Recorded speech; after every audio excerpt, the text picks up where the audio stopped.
बिस्मिल्लाहिर्रहमानिर्रहीम। अस्सलामुअलैकुम to all viewers. अच्छा, आज जो है वो मैं यहाँ पर आप लोगों के पास इंग्लिश की बुक लेकर आई हूँ क्लास 4 की, जो कि न्यू ऑक्सफोर्ड मॉडर्न इंग्लिश है और जो है ये इसका 3rd एडिशन है।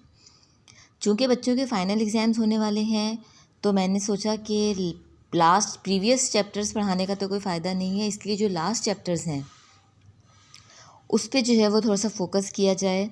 मैं कोशिश करूँगी कि उस चैप्टर्स को अच्छे से एक्सप्लेन कर सकूँ आप लोगों के साथ, और उसकी जितनी भी एक्सरसाइजेज़ हैं, क्वेश्चन आंसर्स हैं, कॉम्प्रीहेंशंस हैं, वर्ड सेंटेंसेस हैं, XYZ जो भी है वो आपको अच्छे तरीके से समझा सकूँ।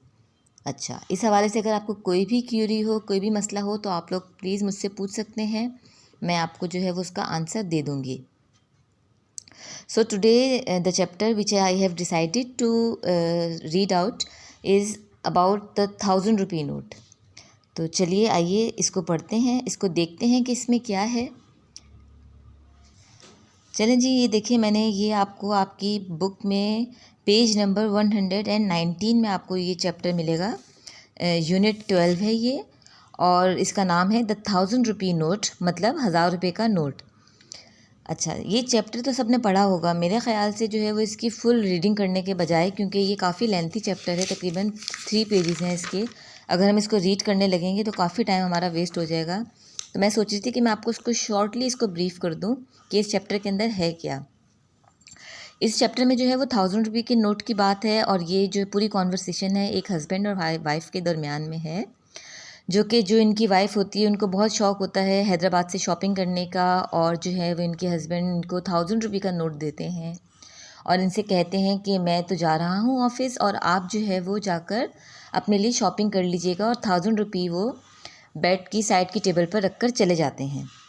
अब इतने में होता ये है कि जब ये उठती हैं इतनी जल्दी जल्दी जो है वो तैयारी करती हैं जाने की, जाती हैं। इन शॉर्ट ये है कि जिस बस में ये जाती हैं बैठती हैं वहाँ पर जो है इनको बहुत सारे ट्रैवलर्स मिलते हैं, उसमें बेबीज़ भी होते हैं, उसमें जो है वो चिक्स भी होते हैं। उसमें इनके साथ जो बैठती हैं एक लेडी, वो काफ़ी मोटी सी खातून होती हैं और उनका बैग भरा हुआ होता है सामान से।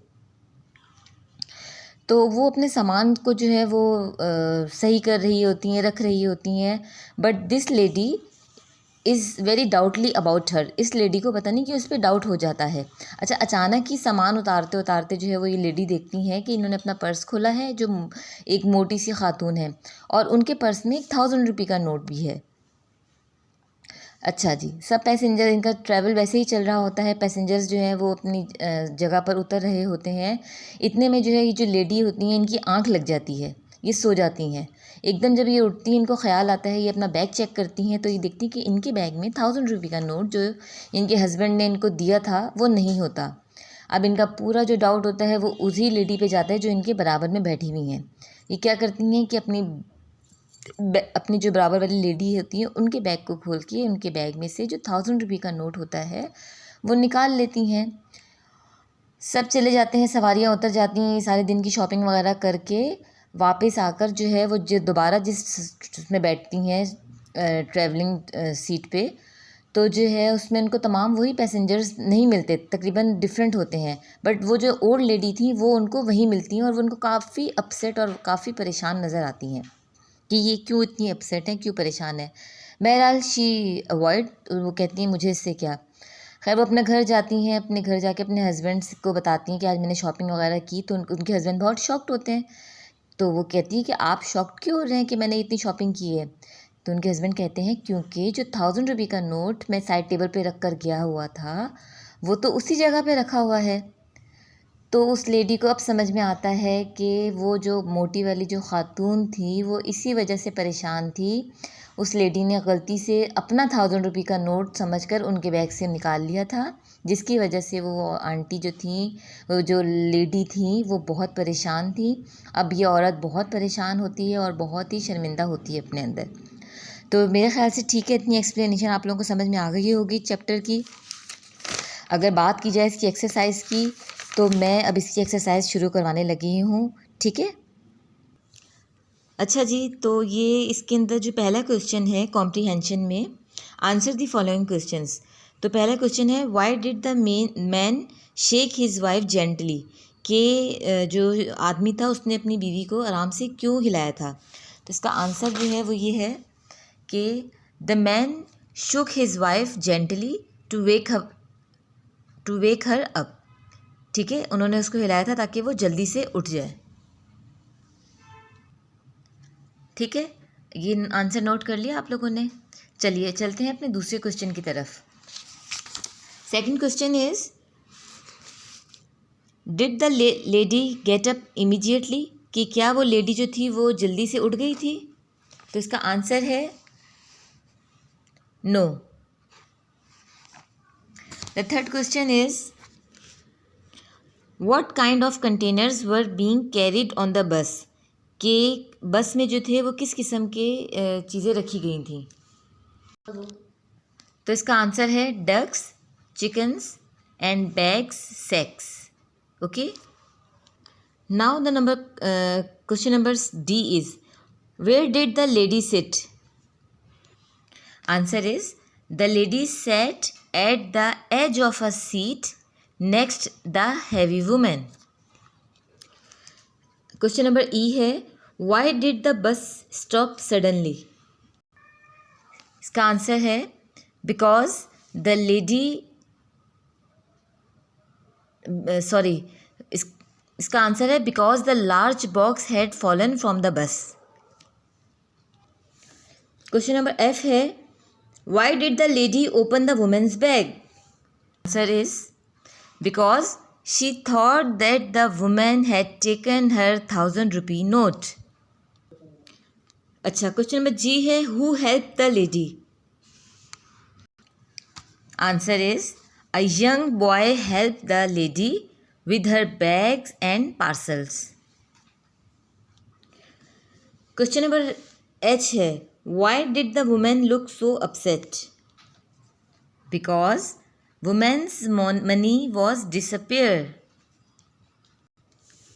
Okay, now there is another question. This question is more difficult. Discuss it first. Why did the man scratch his head and look puzzled? वो कह रहे हैं कि उस आदमी ने जो है वो अपना सर क्यों खुजाया था और वो इतना घबराया हुआ क्यों लग रहा था। So we will go for the answer. The man scratched his head and look puzzle because he knew his wife left the 1000 rupee note at home. He wondered where she had got the money to buy so many things. Okay, हम question number 2 की तरफ आते हैं। Fill in the blanks with suitable words from the story.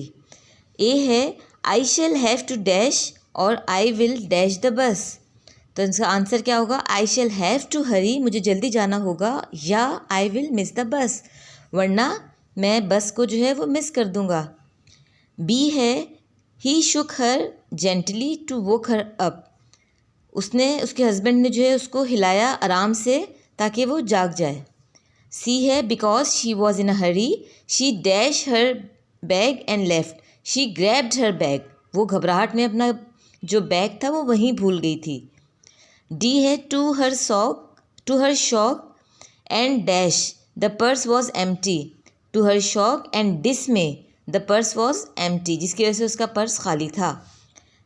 ई है, the lady stop to look at the people and the terrific, जो lady थी वो खामोशी से जो है वो लोगों को देख रही थी।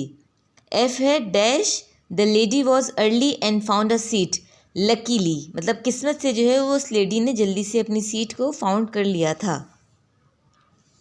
अच्छा जी, ये आप आ जाएं पेज नंबर 123 पर। इसकी एक और एक्सरसाइज जो है वो आज हम कर लेते हैं। ये है exercise B, working with words. Complete the following sentences by finding a suitable end in the boxes below. Number A है, the man woke up his wife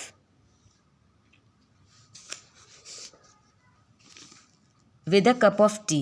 आप A में लिखेंगे the man woke his wife with a cup of tea.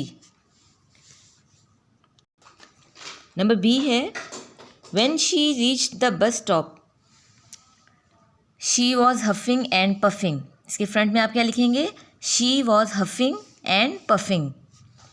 सी है, she walked up and down the market, इसके आगे आप लिखेंगे and stop to look at the things, and stopped to look at the things. D है in the town here, उसके आगे आप लिखेंगे आर वंडर्ड। और लास्ट में है E, it was not too uncomfortable, she had a nice plum. ठीक है, ये देखें आज की हमने जो है वो 3 एक्सरसाइजेस कवर कर दी हैं। इसके क्वेश्चन आंसर्स कर लिए हैं हमने, फिल इन द ब्लैंक्स कर दिए हैं और वर्किंग विद वर्ड्स कर दिए हैं। आपको इसमें कोई भी मसला हो, कोई भी क्यूरी हो, आप कमेंट सेक्शन में ज़रूर पूछ सकते हैं मुझसे, मैं आपको डेफिनेटली इसका आंसर दूंगी।